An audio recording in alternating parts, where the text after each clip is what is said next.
What's going on, everyone? Welcome back to another episode of the JT Sports Podcast. I'm your host, JT. We got a jam-packed episode today, man. We're going to be previewing a couple of big marquee Week 5 matchups in college football. USC-Colorado, Florida, Kentucky, South Carolina, Tennessee, Duke, Notre Dame. Before we get into those previews, though, there's a couple of NFL topics that I want to knock out. Should the Commanders bench Sam Howell after his 4-interception performance against the Bills? We have 3 unbeaten teams right now. The Dolphins, the Eagles, and the 49ers. Who's the best unbeaten team in the NFL? Joe Namath called out Robert Saleh and Zach Wilson. There is a lot of things that he's tired of, Zach Wilson being one of them.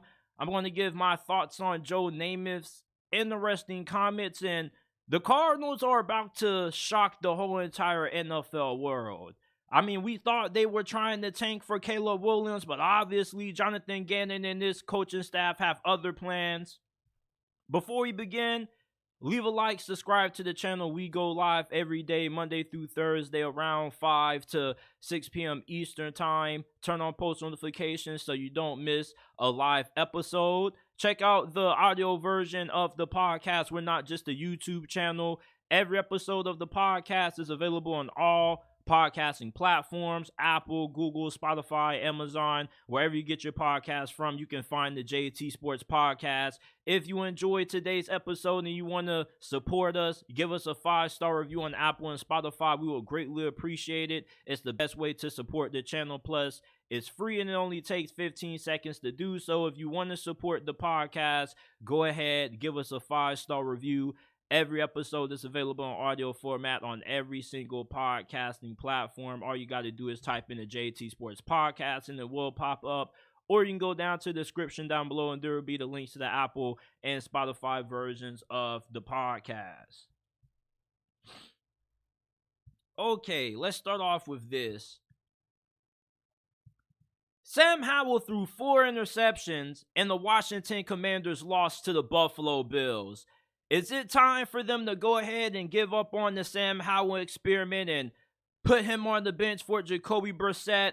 Now, they're 2-1 right now, okay? So it's not like Sam Howell has played completely awful in every single game that the Commanders have played up to this point. That probably was his worst performance this past week against the Buffalo Bills. He looked pretty good against Arizona. His best performance of the year came against the Denver Broncos, but the Dolphins just put a 70 burger on them, so I don't really know how much context we can put into that performance. But, you know, I definitely think that Sam Howell has played pretty solid up to this point.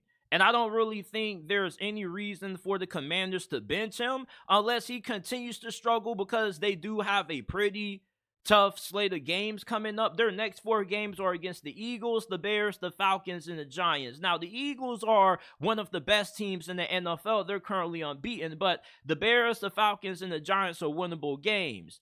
If he struggles in any one of those games against the Bears, Giants, or the Falcons, I definitely think that maybe you consider making a switch at quarterback. Jacoby Brissett, he's nothing special, but he's good enough to get the job done. But for Sam Howell, you got to remember that he's still a pretty young quarterback. This is pretty much still his rookie year. He still doesn't have a lot of experience. He's only played in less than, 5 or 6 games. There, of course, is going to be some growing pains. He still is getting acclimated to a new offense. The interceptions that he threw against the Buffalo Bills are interceptions that he can definitely learn from. He was trying to force balls into tight windows. He was making terrible decisions with the football. Mistakes that made you go, what the hell, Sam Howell? What the fuck were you looking at? What were you doing throwing that pass? So for Sam Howell being a young quarterback, there's going to be some games that he's going to put up that are going to be stinkers.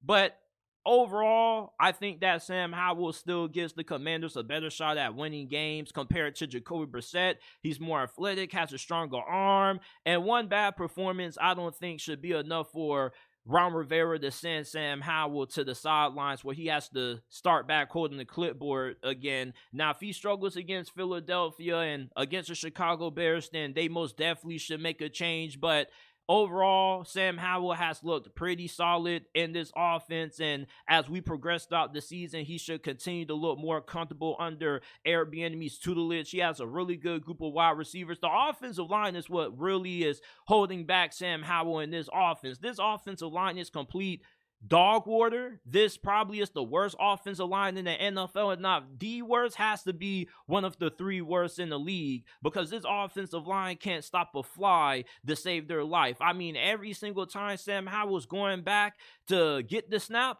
he's getting a dude laying down on him. And you can't be an effective quarterback if you don't have a lot of time to throw the football. The Washington Commanders need to get that offensive line cleaned up, because against the Philadelphia Eagles this week, they probably could be in for a very long game. And Sam Howell could once again struggle if this offensive line doesn't look serviceable against Philadelphia. We currently have 3 unbeaten teams left in the NFL right now. The Miami Dolphins, the Philadelphia Eagles, and the San Francisco 49ers are all 3-0 heading into week 4 of the 2023 NFL season. But who is the best 3-0 team right now? Is it the Dolphins, who hung a 70 burger on the Denver Broncos? You got the Philadelphia Eagles, who just got done posterizing the Tampa Bay Buccaneers on Monday Night Football. And then the 49ers have pretty much been dominant in pretty much every single game they played in up to this point, minus their win against the Rams.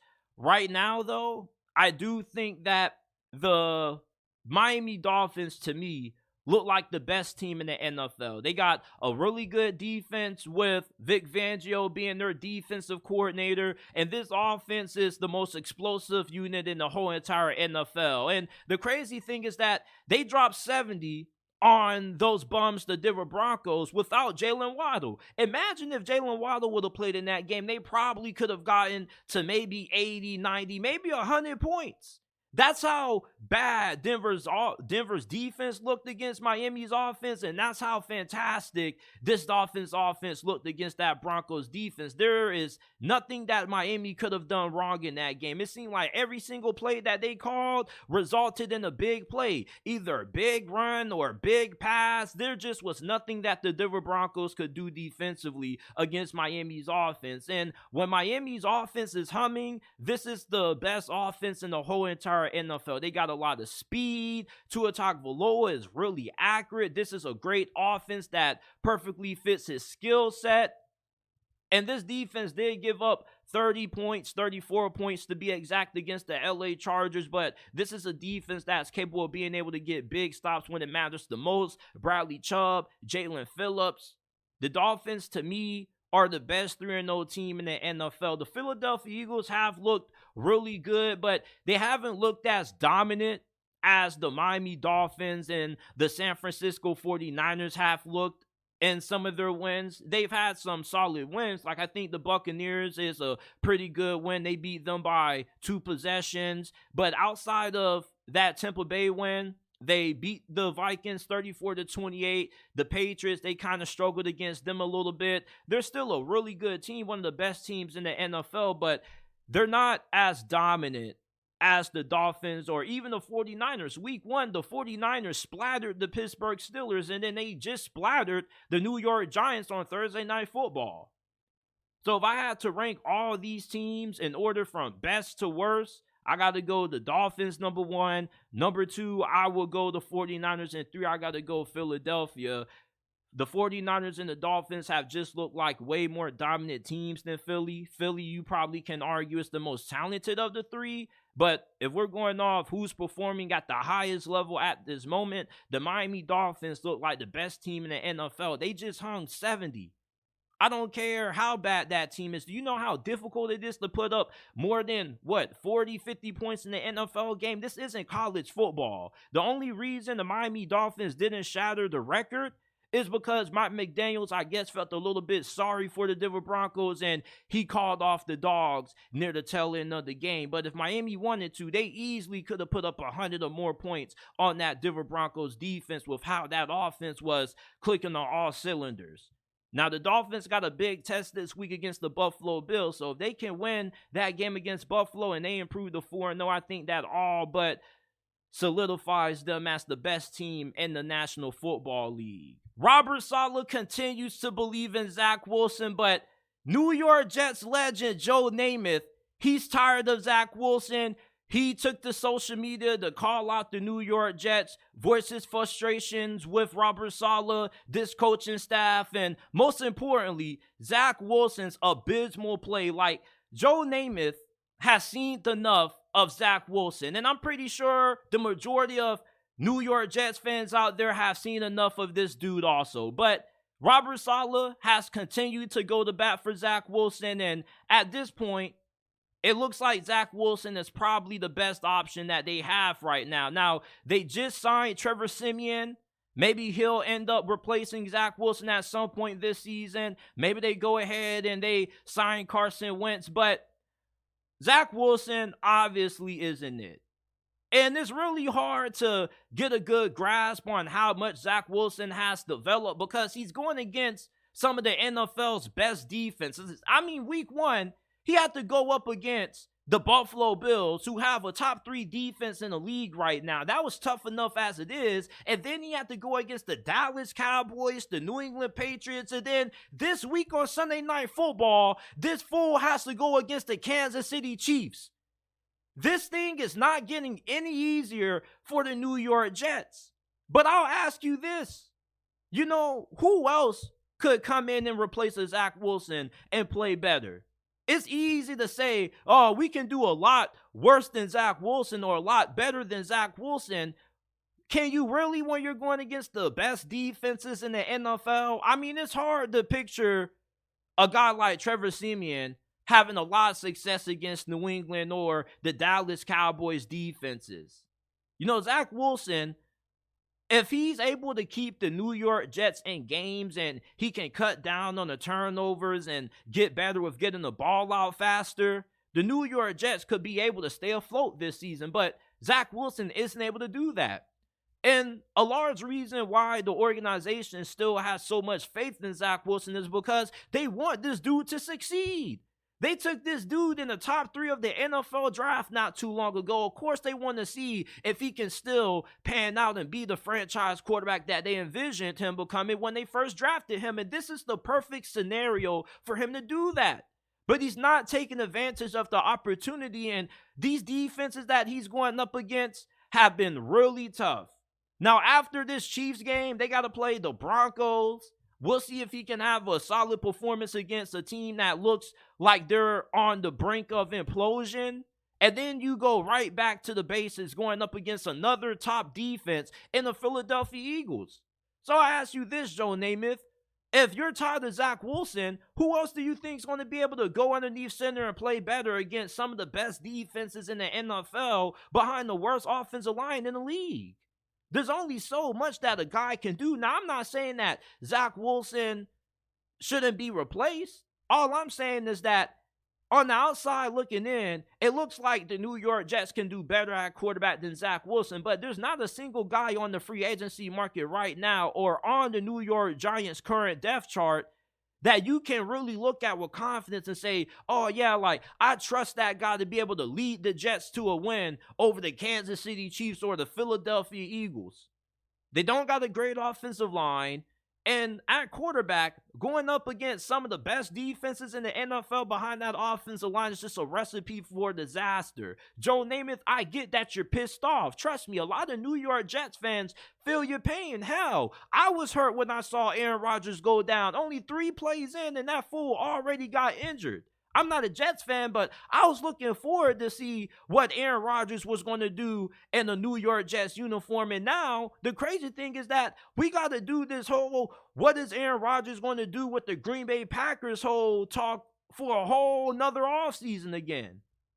So, I mean, I feel your pain, Joe Namath. I feel your pain, and a lot of people do too. But regardless of who's back there at quarterback, I don't really think shit is going to get better for the New York Jets if we're just being realistic and honest about this. Maybe during the second half of the season when your schedule starts to loosen up a little bit. But right now, man, there's not any quarterback right now available that you can get that's going to give you a better chance at being able to win these games. I mean, yeah, Zach Wilson isn't great, and maybe Carson Wentz or Trevor Siemian could play a little bit better than Zach Wilson, or even a hell of a lot better than Zach Wilson, but it's hard to envision any quarterback the Jets can get that could lead them to wins over the Chiefs and the Philadelphia Eagles. I'm sorry, but they don't have a good offensive line. And when you don't have a good offensive line going against the top defenses in the National Football League, you don't really have a chance. The game is kind of already lost for you there.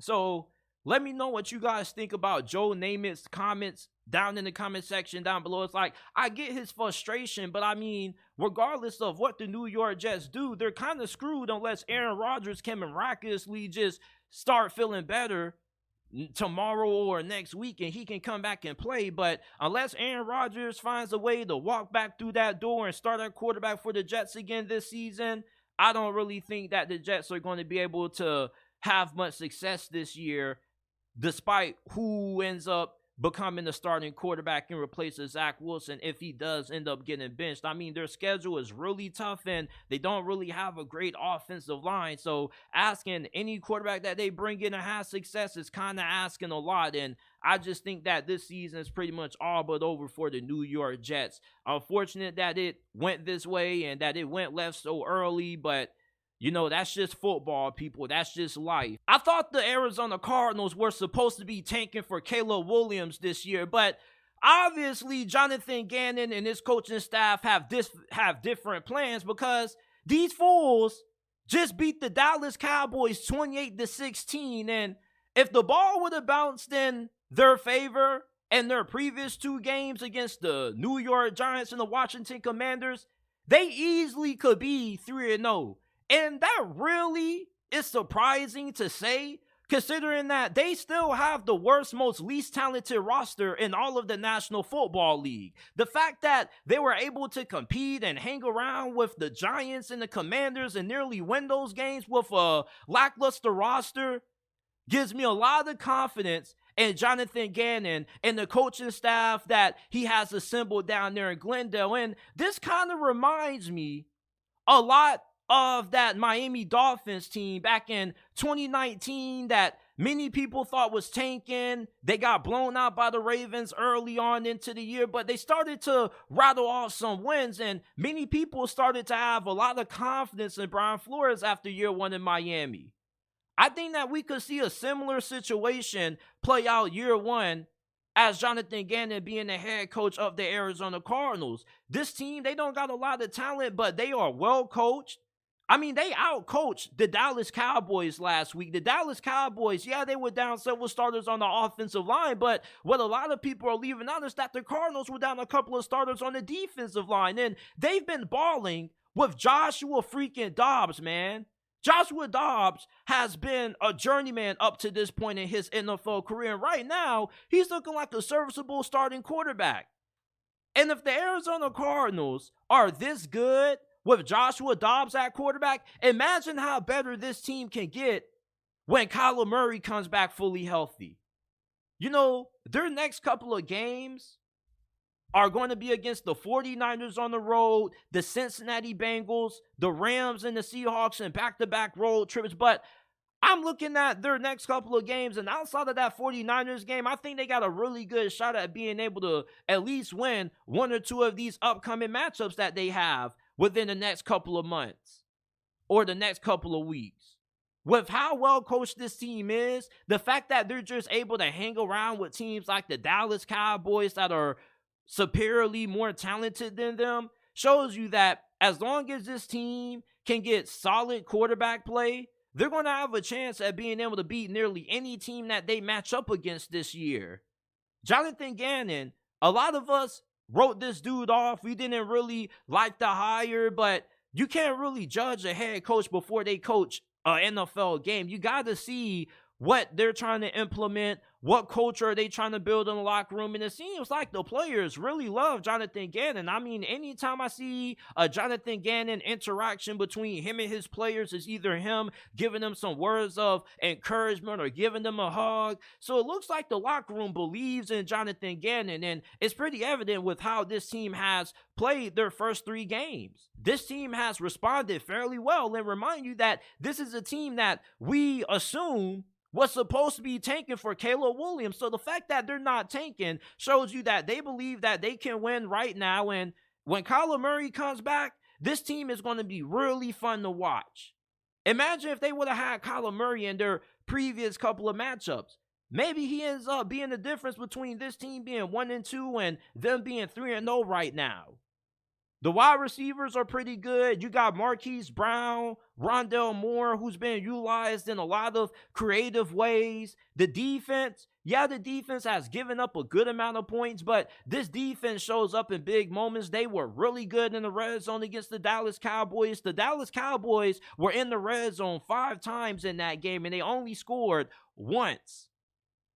This red zone defense is playing good. And Jonathan Gannon has this defense playing fast, physical, and aggressive.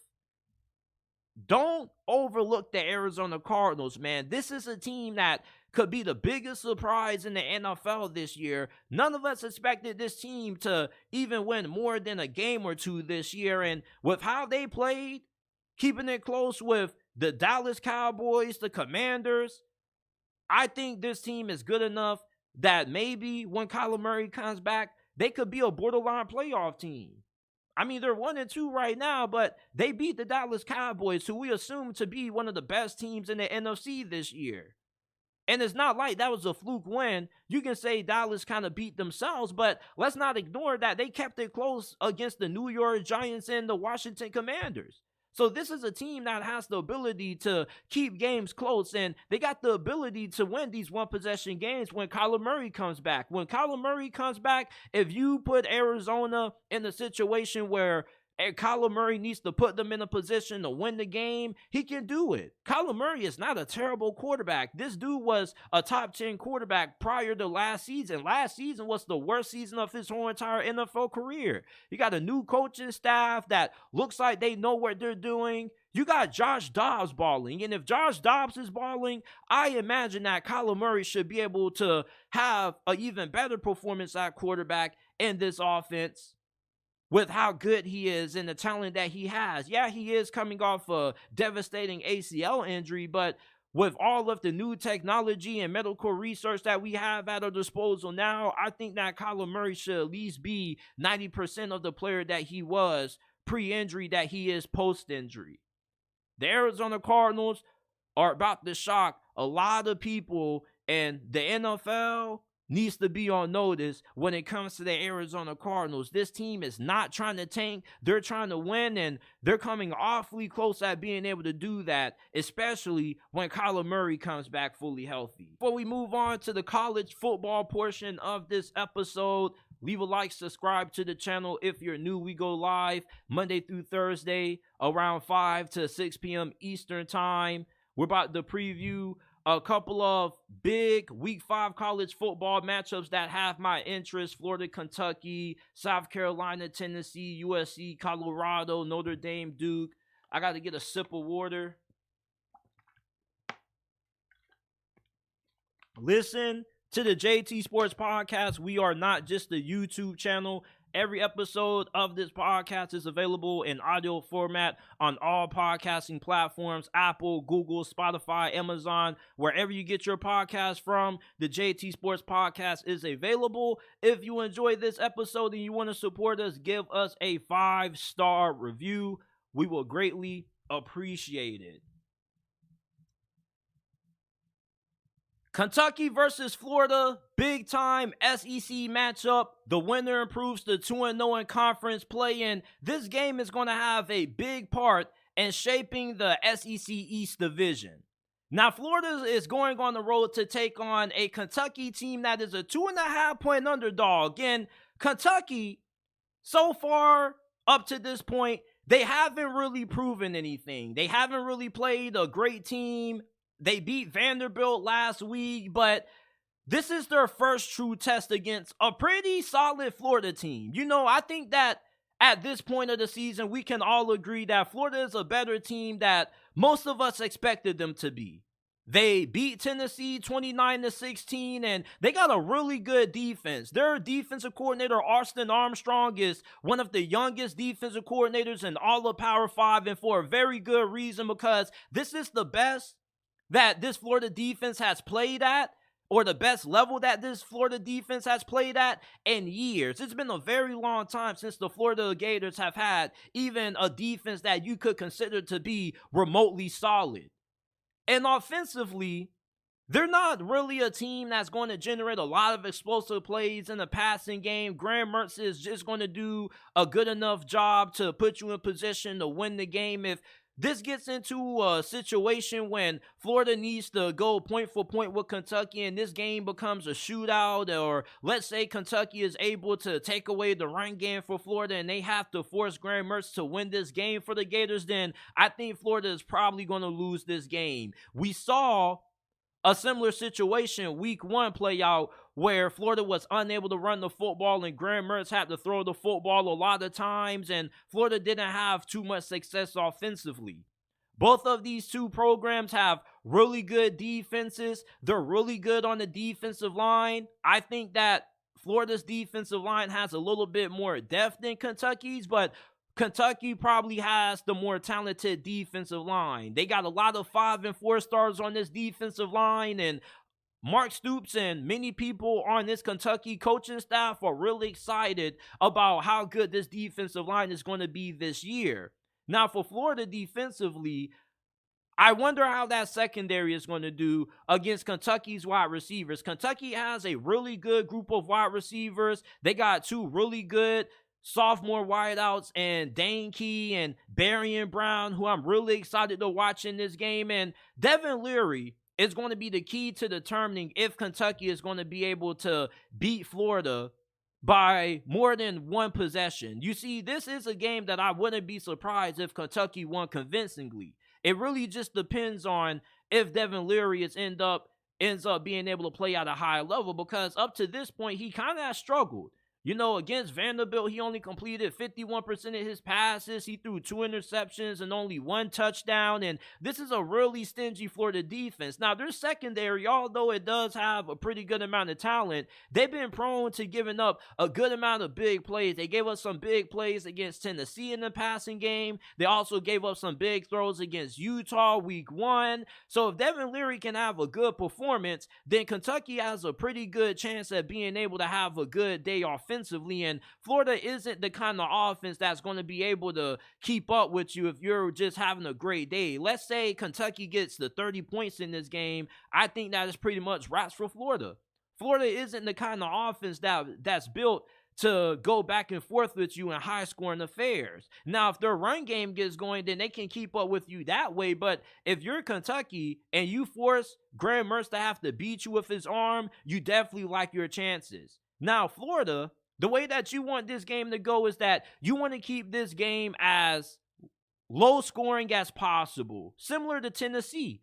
And you definitely have a lot of confidence in Florida's ability to do that, because you held Tennessee's offense to 16 damn points. Okay, I don't give a damn if it was at home, on the road, wherever it is. Tennessee has one of the most explosive offenses in all of college football. If you're a Kentucky fan, you got to give Florida props for that. And I do think that Florida's defense should have a good performance in this game. I said that this game has the potential to kind of be a little bit of a one-sided affair if Devin Leary and this Kentucky offense can get rolling. But the thing is, I don't really know if this is the game where Devin Leary really finds a rhythm. This is a really good defense. They got a really good pass rush, and Kentucky's offensive line, I don't know just how improved is it this year compared to how it was last year. Last year, their offensive line was dog shit. And normally, Kentucky has a really good offensive line. So the performance that they got out of their offensive line last year was kind of uncharacteristic from a Bob Stoops coach team. This year, this offensive line hasn't really given up too many sacks, but they haven't gone up against a defensive line as talented as what Florida's is. As a matter of fact, this is the best team that Kentucky has played up to this point. Florida has already been battle tested. They beat Tennessee. They were in a little bit of a grinder with Utah. Even though they lost that game, it wasn't a one-sided affair. It was a game that was pretty close. Florida did have a shot at being able to win it at a point. It's just that their offense wasn't able to execute against what looks to be one of the best defenses in college football that Utah has. Kentucky's defense, is it as good as Utah's? I don't think that it is, but I do think that this is one of the better defenses in the SEC. So I'm expecting this game to be a low-scoring affair, and it's probably going to be decided by which team's quarterback makes less mistakes, and that probably is going to be Graham Mertz. Graham Mertz, up to this point, has done a really good job at doing what Billy Napier and his coaching staff have asked of him, and that's being a good game manager. He hasn't had any Heisman moments or superstar-level performances, but I think that he's been pretty solid in any single game that Florida has played in up to this point this year. For Kentucky, Devin Leary, I'm a little bit disappointed. I thought that Devin Leary was going to be a slight upgrade over Will Levis. The thing with Will Levis is that he was too reckless, especially late in games, and Devin Leary haven't really seen the improvement. Plus, they brought back Liam Cohen, that's their offensive coordinator, and you thought him coming back would kind of have this offense looking a little bit better, but the passing game still hasn't really gotten in rhythm. The run game, is going to be there, but Florida is really good at stopping the run. So something's going to have to give. If I have to give you a prediction, I like Florida with the upset, believe it or not.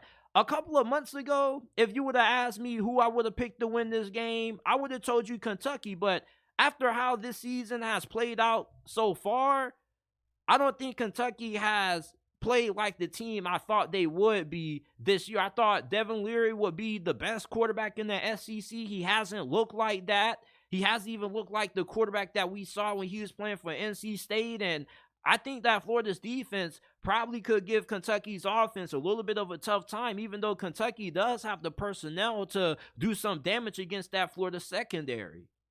And Devin Leary, I don't trust him to be able to take care of the football. He may be a better quarterback on paper than Graham Mertz. If you want to say Kentucky has the quarterback advantage in this game, I would agree with you.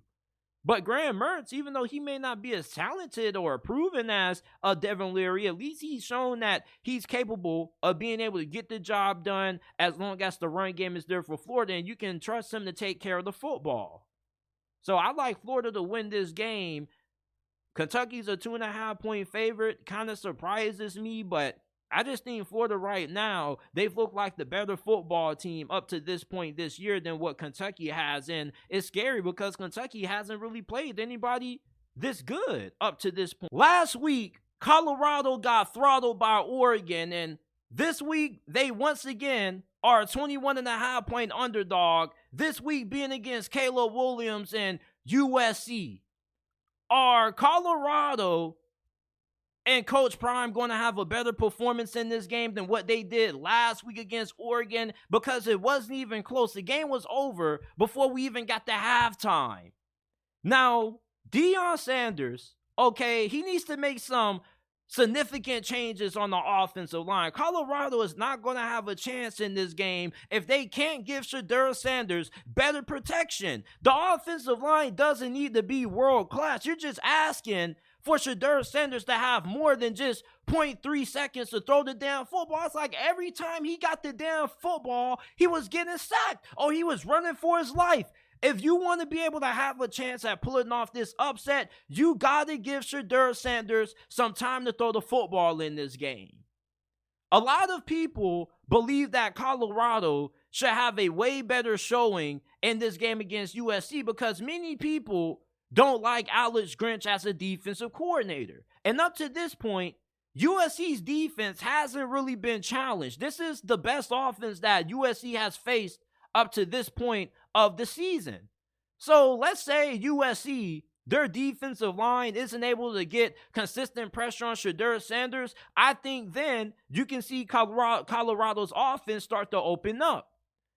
at least when it comes to the passing game, the receivers are good enough that even without Travis Hunter, with Shedeur Sanders being back there at quarterback, you think that Colorado should have success offensively if the offensive line can give Shedeur some time to throw the ball to Xavier Weaver, who right now is listed as questionable for this game, and Jimmy Horn Jr. But Colorado has a lot of depth and talent when it comes to skill position, at least at wide receiver, and they've showcased that. The issue is that, can Colorado find a way to play more of a complementary style of football? It's just all Shedeur Sanders, and that's about it. He doesn't really get a lot of help from the defense, and the run game has been non-existent. Dylan Edwards, somebody told me that they don't really think he's a great running back. You see, Dylan Edwards is a great all-purpose back. He's really good when it comes to trying to get explosive plays, when you want to run outside run plays like outside zone or stretch or whatnot. And he's also really fantastic catching the ball out of the backfield. But they need to give Alton McCaskill some work in this game. Alton McCaskill, for those of you guys who don't know who this is a transfer from the University of Houston. His true freshman season at Houston in 2021, he was averaging 5 yards per carry and 16 touchdowns as a true freshman. And we didn't get to see him too much this season because he's still rehabbing from a season-ending injury that he suffered last year. And Coach Prime has slowly started to work him back into the fold of things. And he was asked about Alton McCaskill during his weekly press conference about USC, and he said that they're starting to ramp him up a little bit. They're still taking it day by day. But if Alton McCaskill can get at least 10 to 12 carries in this game, I think that could help out Colorado's run game. The thing with Colorado's run game is that they're not a threat to do anything up the middle. Now, a good amount of that is due to the fact that the offensive line sucks war to do a garden hose, but another reason is that they just don't have a running back that's just built in, is suited to take a lot of carries up the middle. So with Alton McCaskill, if he is more healthy and he's good enough to get a good workload in this game, he could bring a different element to the Colorado run game that we've yet to see this season, which is physicality. We've yet to see one physical run out of Colorado football this year. And if they're going to be able to beat UFC, you're going to need to be able to play some complementary football. Now, I'm not saying that you need to be able to run for 100 plus or 200 against USC's defense. That's not Colorado's game. Colorado's game is spreading the ball out and throwing it at will with Shedeur Sanders. And there's nothing wrong with that. It's just that you would like to be a little bit balanced at times. You know, when everybody knows you're going to throw it, that doesn't help your offensive line. So you need to be able to catch the defense off guard at times by being able to run the football. You don't need to be a run-heavy team. You don't even need to be a great rushing team. You just need to be way more effective at running the football so the defense can at least have to think about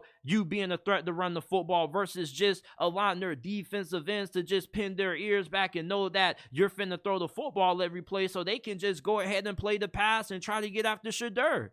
You gotta make the defense think. That's part of what football is. And when you can play a complementary style of football on offense, it makes it difficult for the defense to defend you. There's a rumor that came out that said that there were other coaches chipping in to help Oregon game plan for Colorado's offense.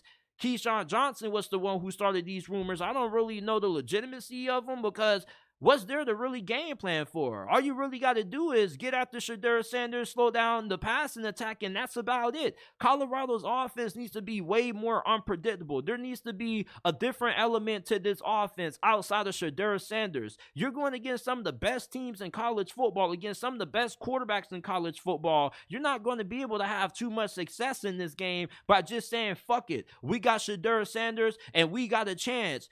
No, you don't anymore. You see, being able to win games with Shedeur Sanders was cute the first 3 weeks of the season when you were going against Colorado State, Nebraska, and TCU. You're going against some of the best teams, the most talented teams in college football, and you're going to need more than just Shedeur Sanders if you're going to be able to hang around in these games. I love me some Shedeur Sanders, and I know Coach Prime does too. That's his boy. That's his son, but your son isn't the only reason why you got to be able to have a chance to win this game. Colorado needs more out of this run game. They need Alton McCaskill to be able to bring a physical presence to this run game against a USC run defense that's been pretty solid up to this point.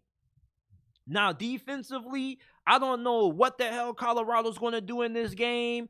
This is definitely a game that Travis Hunter is going to be missed. We saw him being missed on defense last week against Oregon, and this week he's going to be missed again because they're going against Caleb Williams. And Coach Prime already gave Caleb Williams his props. We know that this dude is him. He's most likely going to win the Heisman Trophy for the second consecutive year in a row. There's nothing that Caleb Williams can't do, and there's not really too many things you can do to stop this man. I mean, against San Jose State, this fool dropped the snap and still threw a 72-yard touchdown anyway. So if that doesn't tell you how good this fool is, then I don't know what will.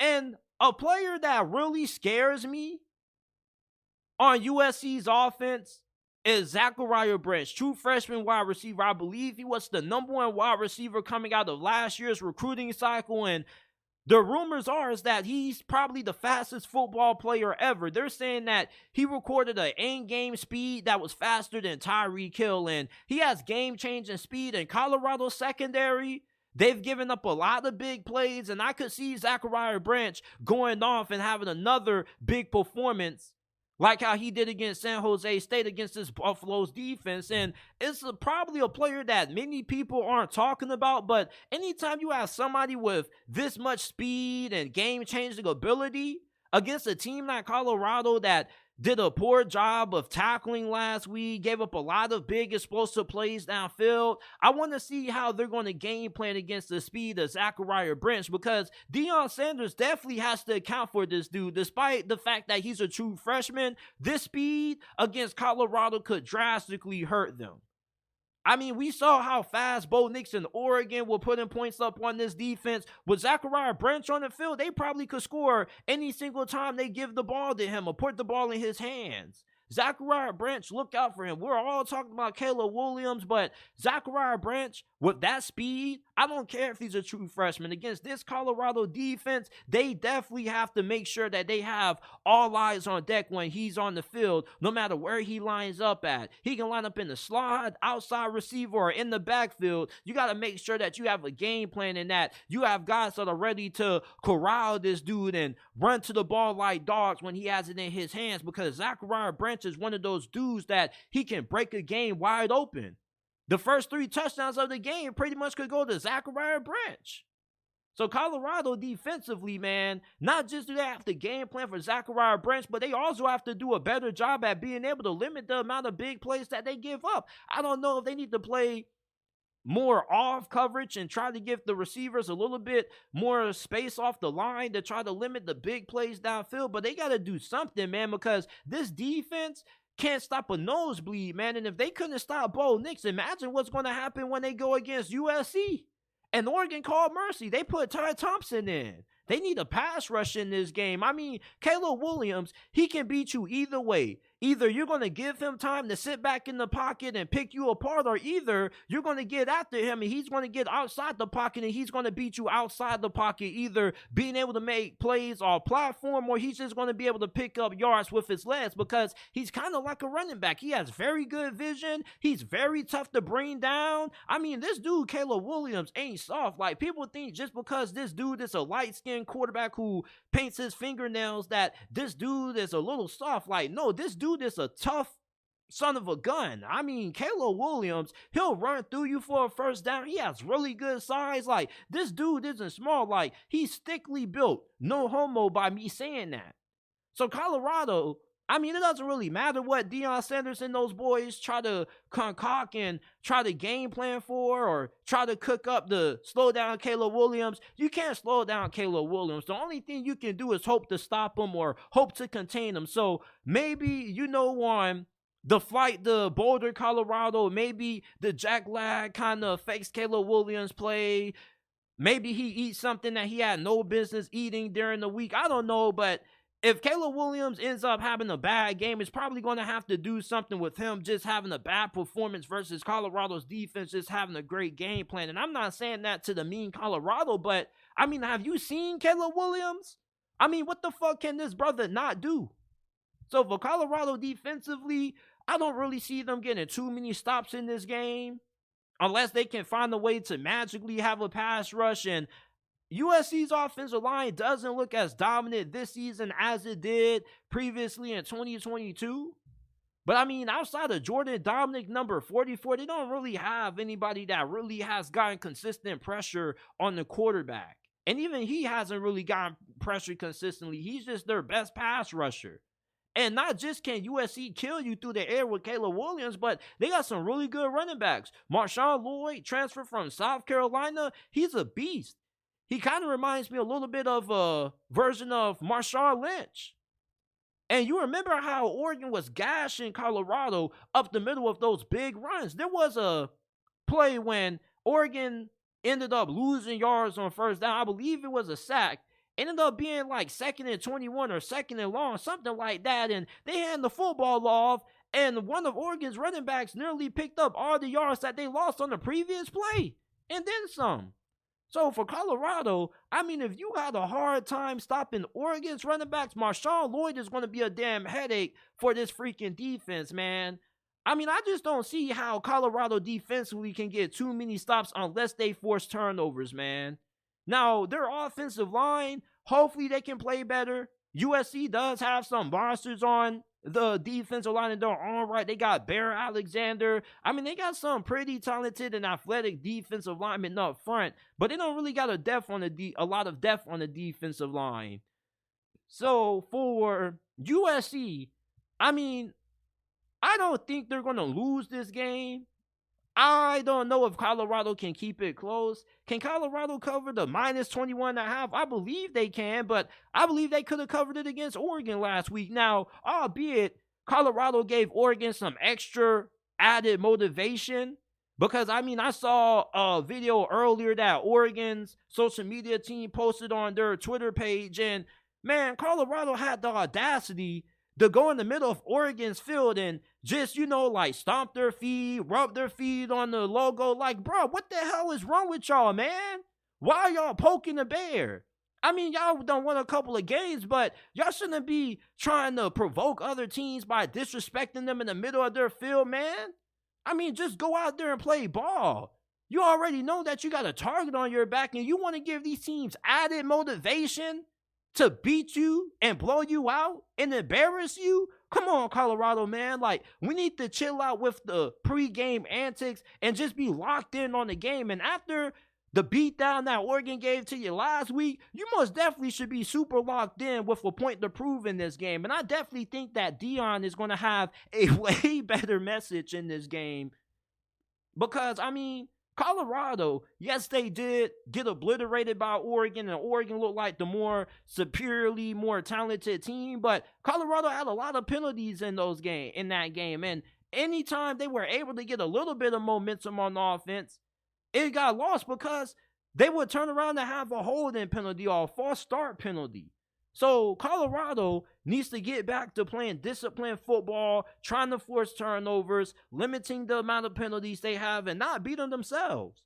And they are playing at home. You know it's going to be loud. You know it's going to be sold out. So you are going to have the home field advantage in your favor. We see how much that helps you in this game, but I'm rooting for Coach Prime in Colorado to be able to win this game and to be able to give USC a more competitive game than what they gave Oregon. But, defensively, I just don't trust this defense, and I'm not super confident. So hopefully Colorado can avoid getting blown out this week like how they did last week. I believe there's a good chance they could be more competitive in this game because they are playing at home. They're going to be more motivated coming off an ugly loss, but even then, even if Colorado can put up points on USC's defense, which I believe they can, let's say Colorado puts up 35 points in this game. You're saying, okay, Colorado has 35, but how many points does USC have? Colorado could put up 30, 40 points, and USC could put up 70 or 80.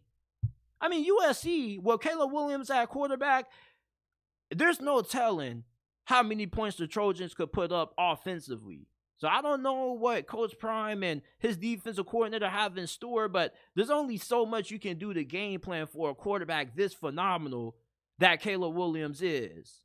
But who do you guys have winning this game? Let me know down in the comment section down below. South Carolina going on the road to take on the Tennessee Vols, man.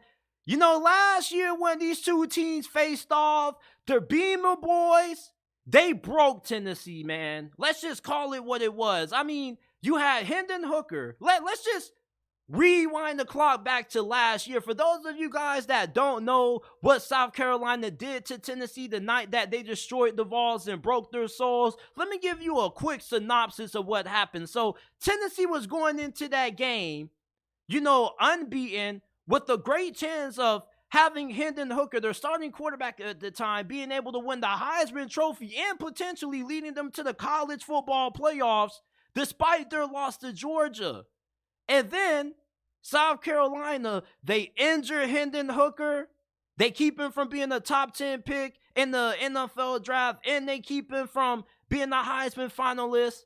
And then not just do they end Hendon Hooker's season, but they end Tennessee's playoff hopes, beating the Vols. Spencer Rattler ran off. He had 6 touchdowns in this game. So for Tennessee, you got to think that this game has to mean a lot more for them, because they got to have a really bitter taste in their mouth for what South Carolina and the Beamer boys did to them last year. And it's funny because people were overlooking South Carolina going into this game last year. And one thing that you got to know, anytime you play South Carolina, you cannot overlook this team. This is one of these teams that anytime they're playing great competition, they play up to their level of competition. You know that anytime South Carolina is going up against a good team, they're going to give it their all. Shane Beamer, I don't know what the hell this dude tells his team before games, but he just has a really unique ability of having his team ready to play against some of the best teams in the SEC. And you look at Tennessee, they beat UTSA last week, but they lost to Florida not too long ago, and they got held to 16 points. Now, luckily enough, you're not going up against a defense that's as good as Florida. As a matter of fact, South Carolina's defense, minus, what they did against Georgia, hasn't really looked that good. And I wonder how their secondary is going to be able to hold up against this passing attack of Tennessee, because Joe Millen has the world's strongest arm, right? I think that Joe Millen may have the strongest arm in the history of football, not just American football, but Canadian football, Arena Football League. You name any quarterback that had a strong arm in the past, I think Joe Millen has a stronger arm than them. Joe Millen makes this Tennessee offense even more deadly this season than what it was with Hendon Hooker. If you want to beat Tennessee, you got to be able to slow that offense down, and you got to make sure that you limit the amount of big plays that they're able to generate. You got to be able to keep everything in front of you. Now, for South Carolina, defensively, let's say that you're able to slow down Tennessee's offense, right? Well, what is your offense going to be able to do? Now, your offense, they didn't look good against North Carolina. Now, against Georgia, you look better, and you did look good last week against Mississippi State, where Spencer Rattler, only had 2 incompletions in that game. But he also got sacked a lot of times in that game. He got sacked 4 times against Mississippi State last week. He got sacked 3 times against Georgia, and he got sacked 9 times against North Carolina. Going up against Tennessee, you're not going to be able to beat this team if you can't give Spencer Rattler time to throw the football. So if South Carolina is going to be able to go toe-to-toe and point for point with Tennessee offensively, they're going to need to give Spencer Rattler time to survey the field and throw the football. Spencer Rattler, he should have a really nice game. He's played some really good football outside of one odd performance against Georgia. He's looked pretty good against Mississippi State. He went 18-20. He threw for 288 yards, had 3 touchdowns, no interceptions. And we got to remember, the Rattler struck last year when the Vols played against South Carolina. He put up 6 touchdowns on this defense. And Tennessee fans know what Spencer Rattler is capable of being able to do when he's clicking on all cylinders. So if Spencer Rattler gets hot, and let's say he's going into the second quarter and he has 1 or 2 touchdowns under his belt, this could be a ball game where we see both of these 2 teams going back-to-back when it comes to putting points on the scoreboard. The scoreboard may forever keep blinking in this game. What really surprises me is Tennessee being a 12.5-point favorite, though. I don't think Tennessee is as dominant as a team this year like they were last year in 2022. Now, this game is probably going to prove that theory to be either true or false, but Tennessee against Florida, I mean, they really couldn't do anything offensively. They got dominated up front. And South Carolina, their offensive line has some concerns, but Tennessee, you're still wondering how their offensive line is going to look because against Florida, they got manhandled up front by the Gators' defensive line. Is South Carolina going to be able to replicate that same winning formula? Now, the good thing about Tennessee is that your run defense got gashed by Florida. South Carolina, rushing attack, don't even ask about it because they don't know what that is. The only way South Carolina can win this game is if Spencer Rattler goes off. They can't run the football. They don't really have the kind of defense that's going to be able to allow this offense to buy time to get into a rhythm, because sometimes you can have an offense that struggles, but when you have a great defense, it can give your offense time to get things going. But if Tennessee starts this game out fast, and let's say Tennessee gets out to a 24-3 lead early, midway through the second quarter, I think this game is all but over. Because by that point, we will already have a good understanding of if South Carolina is going to be able to have success offensively. And if South Carolina gets going early, then they're really hard to stop. But if this offense struggles out the gate, then I don't think they're going to be able to come back from behind against a Tennessee offense that can score at will.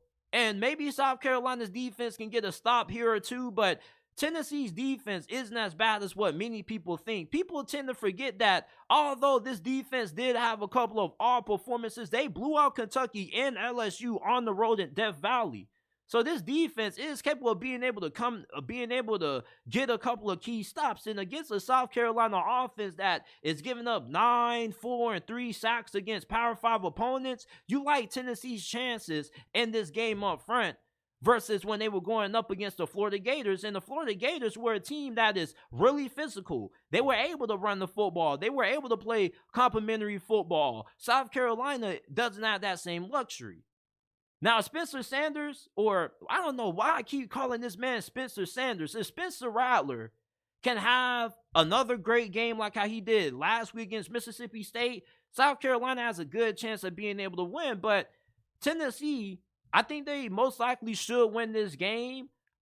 It could be close, but at the same time, like, South Carolina's offensive line is just so bad, and it's been bad for going on, this is like the third straight season that South Carolina has had a garbage offensive line, and I don't really know how much offense they can be able to sustain with an offensive line that's given up 4 or 5 sacks.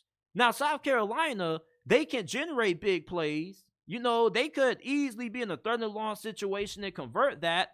And they can easily get like 40, 50-yard big play touchdowns via the vertical passing game. But the offensive line has to be able to give Spencer Sanders a little bit of time. If I'm the defensive coordinator for Tennessee, I'm sending pressure all game. Make that offensive line have to pick up additional guys, have to account for extra blitzers, because I don't think they're capable of being able to do it. I mean, North Carolina had 9 sacks. 9 sacks, North Carolina. I mean, I don't know, man, but if South Carolina's offensive line can play better in this game than what they have had up to this point this season, they got a shot at being able to beat Tennessee. But I don't know if South Carolina is capable of being able to hang point for point with Tennessee this year. Last year, it just was the perfect storm. You kind of caught them napping. And then when Hendon Hooker got injured, they kind of lost their spirit. You kind of took the soul of their football team away. You took the heart and soul away from Tennessee. You're going up against a Tennessee team that remembers everything that happened last year. And you definitely can count on this team being extremely motivated to play in this game. So I wouldn't be surprised if Tennessee covers, but I'm picking Tennessee to win outright. But I think South Carolina can keep this thing close. Even if their offensive line plays like garbage, like I do think that with Spencer Rattler at quarterback, they're good for a couple of solid drives and a couple of big play touchdowns. Notre Dame suffered a gut-wrenching loss to Ohio State when Ohio State went down and they got the game-winning score and they won 17-14. Well, the Fighting Irish bounced back this week, going on the road to take on Duke. Duke, this isn't a basketball game, people. This is a football game. Duke actually has a really good football team this year.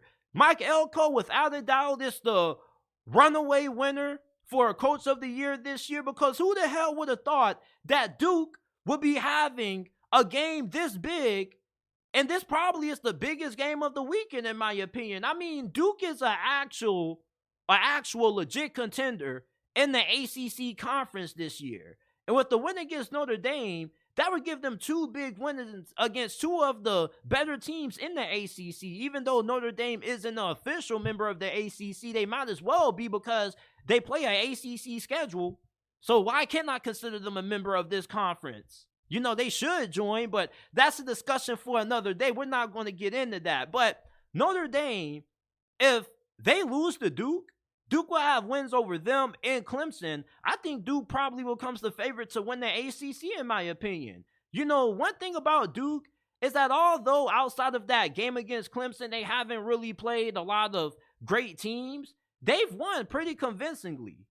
And you're looking at a Notre Dame team that, under Marcus Freeman, you wonder how they're going to respond coming off a game that they lost in such devastating fashion, because Notre Dame had the opportunity to win that game. It just got away from them late. And you kind of can say that Marcus Freeman got a little bit outcoached at the end by Ryan Day and that coaching staff. Is Mike Elko going to outcoach Marcus Freeman again? Because, I mean, last week, Ryan Day, it's not like he was coaching circles around Marcus Freeman, but Marcus Freeman does have a tendency to allow games to slip away that are one-possession games close. I remember when they lost the Fiesta Bowl to Oklahoma State before he became the official head coach, and even last week against Ohio State, we saw a similar incident where the game got close and Marcus Freeman and company kind of just went cold down the stretch. Now, Duke, with that win against Clemson, I do think that there has to be a lot of context given to that. Duke did look like a better team than Clemson, but Clemson also kicked themselves in the foot a lot that night. And Duke took advantage of it. Riley Leonard is a really good quarterback, but I think that he's better with his legs than he is his arms. I think he's a great value brand version of Daniel Jones. He has a pretty good arm. His accuracy can be hit or miss at times, but he's a really good athlete, and he has really good size. And he killed Clemson on the ground. He had a big rushing touchdown, and he nearly had 100 yards rushing. And Duke, when you look at what they do defensively, you know, for Notre Dame offensively, one thing that they struggled with last week against Ohio State was not being able to finish drives. And Duke has one of the best red zone defenses in all of college football. They don't got a great third down defense, but once Duke gets you inside of the 20-yard line, their defense becomes really tough to move the ball and score points on. Notre Dame, they can't go into this game and be okay with just settling for 3 points in the red zone, because if this ends up becoming a one-possession game late, I kind of like Duke to win it, because Marcus Freeman has kind of struggled in these close, tightly contested one-possession matchups.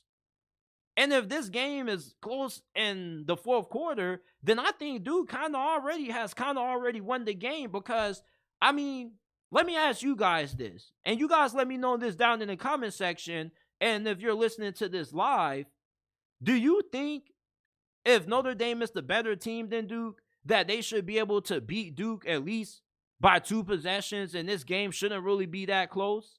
I mean, if this game is close, then I think it tells you that Duke kind of has the coaching advantage. You know, Mike Elko, he knows that he may not have the most talented roster, but I do think when it comes to his coaching ability and his coaching staff against Notre Dame's coaching staff, I kind of like Duke in this matchup.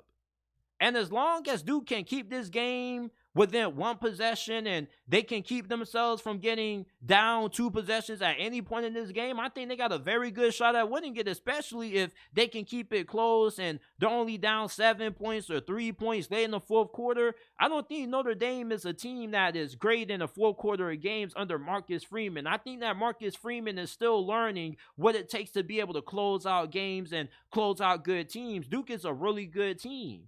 Okay, and Notre Dame, they can't beat themselves.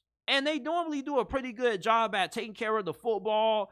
Clemson, when they lost to Duke, they kicked themselves in the leg. They had 3 turnovers. Duke won the turnover battle. Duke also won the penalty battle. When you're going up against a well-coached football team, one thing that you can't do is have more penalties and commit more turnovers, because well-coached ball clubs are not going to have too many mistakes. And Duke, even though they're not as talented as Notre Dame, they know what they are as a team. They got a really scrappy team. They got a really solid defense that's really good in the red zone. And Riley Leonard, he can make the big throws when necessary. He also can beat you on the ground. Notre Dame, on the other hand, though, they got one of the best offensive lines in college football. And when you have that, you should be able to control the trenches. And regardless of how good Duke's defensive line is, they're going to get pushed around by Notre Dame's offensive line. This is one of the best offensive lines in college football. And when you can control the trenches, you can control the pace of this game. All right? Notre Dame, with the talent discrepancy and the talent advantage that they have in this game, they should be able to run the football with Audric Estime at will, and they should be able to win the time of possession battle pretty handily. And as long as Notre Dame can keep Duke from getting any big special team plays or any big turnovers, they should be able to win this game and cover that 5.5 point spread. Now, this could be a little bit of a slugfest. All right, I'm not expecting Duke to come into this game and lay down. I do think that Duke is going to fight. They got a really good coaching staff, and this team is pretty solid. Let's not act like Duke hasn't been to the ACC championship game before. They went like a decade ago against Florida State. So Duke is one of those programs that, yeah, they may not have great talent, but when they have a season like this, it normally means that they're really well coached. This is going to be a really big test for Marcus Freeman, because if they lose this game, then I kind of wonder if Notre Dame is ever going to be able to be a championship caliber football team under Marcus Freeman. Because part of being able to win championships is that you got to be able to outcoach some of the best coaches in college football. And sometimes Marcus Freeman, late in games, they tend to fall a little bit flat. But Notre Dame also has played some of their best football against some of the best teams in the nation. Last year, they beat South Carolina and Clemson in upset fashion. So, I mean, it's not like Marcus Freeman hasn't had his team ready to play in big games against good teams. It's just that against great teams, Notre Dame just falls flat, or they kind of implode on themselves late. You wonder if they're going to suffer that same fate against Duke. I like Notre Dame to win, but I do think that Duke can keep it close, but I think Notre Dame covers in the end. I like Notre Dame to win this game. 24-17 is my final score prediction. This is it for this episode of the JT Sports Podcast. I appreciate you guys for tuning in. If you enjoyed today's episode, please give us a 5-star review on Apple and Spotify. That's the only thing I really ask, man. I really want to get to 100 5-star reviews on Apple and Spotify. You guys don't know how much that helps the podcast and the channel. It helps us get more sponsorships, helps us get, a better chance at having our podcast reach a broader audience. So go ahead, if you haven't already, give the JT Sports Podcast a 5-star review. All you got to do is go to Apple and Spotify, type in the JT Sports Podcast, and give us a 5-star review that way. Or if you don't feel like typing it in on your keyboard, go to the description down below. There will be the links to the Apple and Spotify versions of the podcast. I appreciate you guys for tuning in to this episode, and I will see you guys tomorrow with another episode of the JT Sports Podcast.